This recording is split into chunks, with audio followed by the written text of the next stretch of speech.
TV. We're with Paolo Manchini, one of the co-writers from the film The Baker, starring Harvey Keitel and Ron Perlman. So, Paolo, can you tell us a little bit about your inspiration for the script?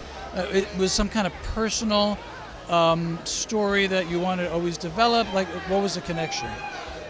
Well, the original story started with this, my co-writer Thomas Michael had this idea. He goes, Paulo, he's like, I had this idea for like this old baker who would stash this high-grade heroin into a giant loaf, and he would work as like a drug mule. That was the original idea.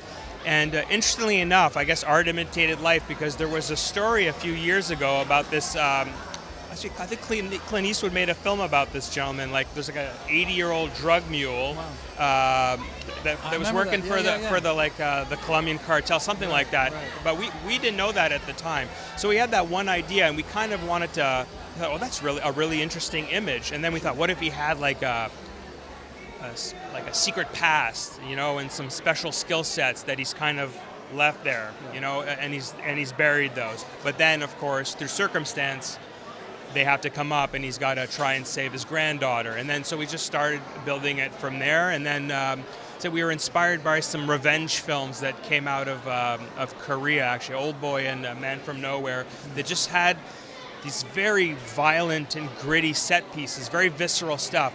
But it was all centered and anchored by these beautiful relationships, and it was almost like a drama.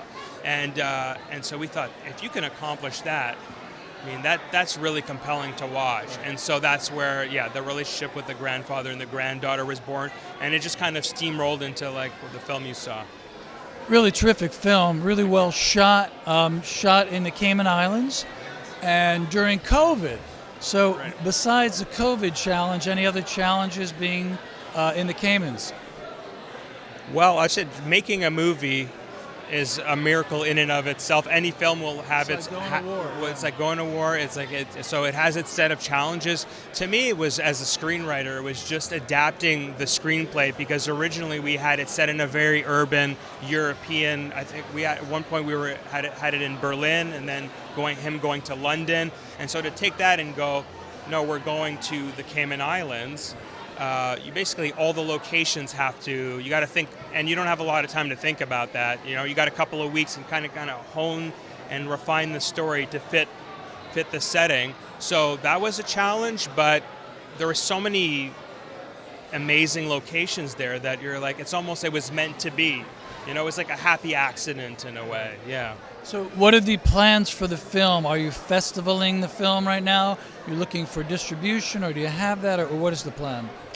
As far as I know, we had our world premiere at the Austin Film Festival in October, and now we're here at the Garden State Film Festival. And I believe the producers are slowly wrapping up the festival circuit, and they're looking for distribution. I wish I could tell you that we had it, but you know, it's a process like anything. But I do believe, you know, in seeing the film, I'm so proud of the performances, and as you mentioned, the cinematography is really quite stunning. The action set pieces, like our stunt guys, fight guys, just top of the line. Like really, like that's like poetry in motion to me. So it has all I think the components to sell, you know. And once it does, we'll let you know. I think it's something anyone could watch at any of the premiere networks and any of the streaming networks, 100%, and in any theater. I fully support that. So congratulations. Thank you very much. Thanks for spending time with us on AMP TV. Thank you very much. Thanks, guys.